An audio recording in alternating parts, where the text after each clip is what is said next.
Uh, I was born in an Ayurvedic family, and my father was actually a dedicated Ayurveda physician, Mr. P. T. Kunjan Vaidyar.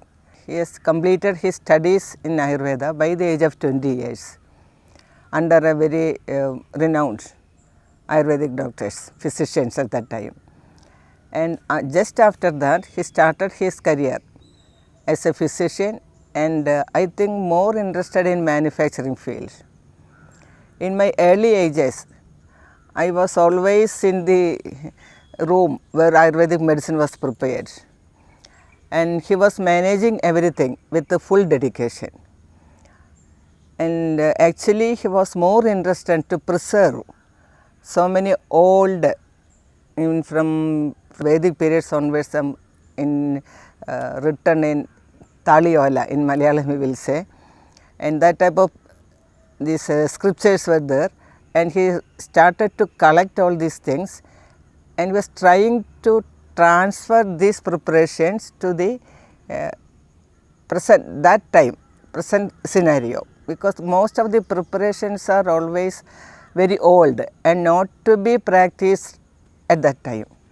That is even a challenge even now, to convert this literature or the scriptures which is given in olden literatures to prepare and transfer it to the modern scenario. That is the challenge even now.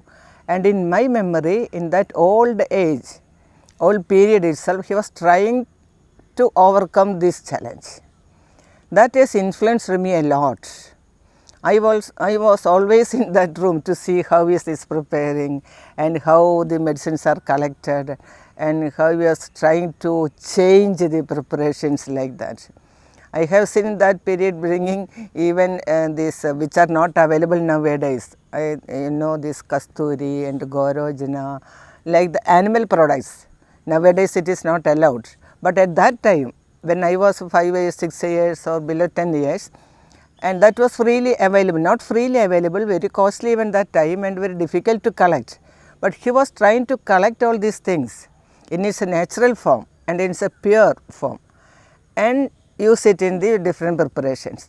Actually it was a wonderful experience for me, and I was in that room always to see how these are used, and I was engaged in that, trying to participate in all these things.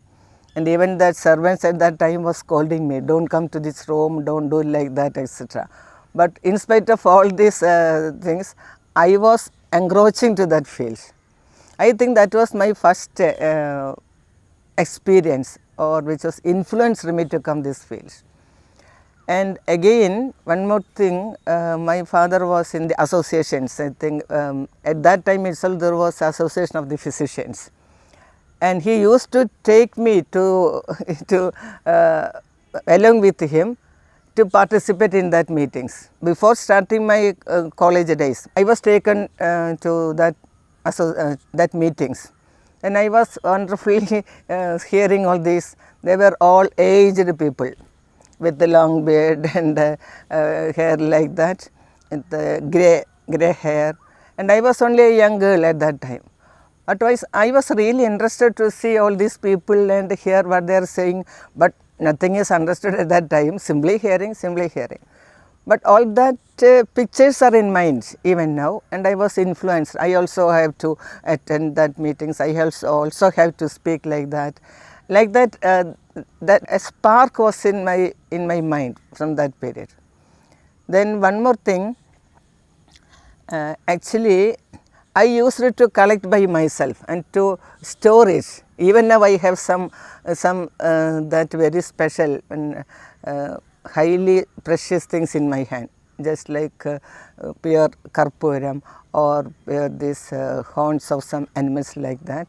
Very, very precious things which are not available nowadays, not able to collect nowadays, because I had a spirit in my mind to follow him. That was the reason. And whenever there is a chance, my father used to ask me to speak something, and that also was inspiration. which was leading me further for these conferences and meetings and like that. So, that is my memories in my early ages. I think that has influenced me a lot.